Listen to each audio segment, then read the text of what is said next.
বেলপাহাড়িতে ফের বাঘের আতঙ্ক। মাঠে কাজ করতে গিয়ে দেখেন পাশেই বাঘ শুয়ে রোদ পোহাচ্ছে। দেখেই অজ্ঞান হয়ে পড়ে এক মহিলা। পরে ওই মহিলা চিৎকার করতেই বাঘ পালিয়ে যায় আছড়াডুংরিতে। দুপুর 1টা নাগাদ চাষের জমিতে ধানতলা রোপণ করতে গিয়ে বাঘের দেখা মিলল গৃহবধূর। বাঘ দেখেই ঘটনাস্থলে বাঘ বাঘ চেঁচাতে চেঁচাতে অজ্ঞান হয়ে পড়েন ওই গৃহবধূ। সাধারণ গ্রামের মানুষ তাকে উদ্ধার করে গ্রামে নিয়ে যান। খবর দেওয়া হয় বন দপ্তরকে। এক বন দপ্তর কর্মী ঘটনাস্থলে এসে ফেরত যান। তবে এলাকার সাধারণ মানুষের বক্তব্য, বন দপ্তর সঠিকভাবে কাজ করছে না, যার কারণে এই রয়্যাল বেঙ্গল টাইগার এখনো পর্যন্ত অধরা রয়েছে। যার ফলে বেলপাহাড়ির আছড়াডুংরি, বালিচুয়া, কটুচুয়া সহ মাঝগড়িয়া গ্রামের মানুষ বাঘের আতঙ্কে আতঙ্কিত।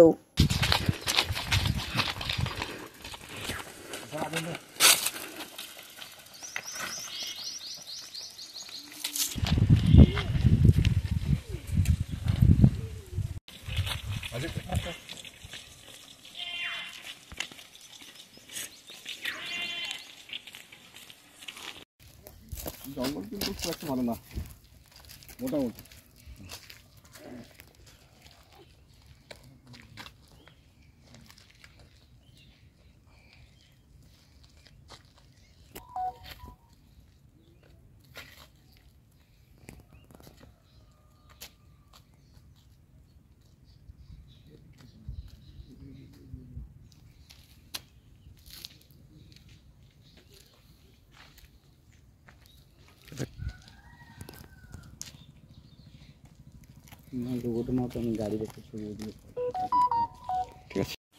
মাঠে গিয়েছিলাম, খেতে তোলা টানতেছিলাম, দেখতে দেখতে কিন্তু অত তাকায়নি। তারপর দাঁড়িয়ে করে যখন চারদিকে ভালছিলাম কোনো, তখন দেখছি হঠাৎ দেখছি ওখানে দেখছি একটু বসে আছে।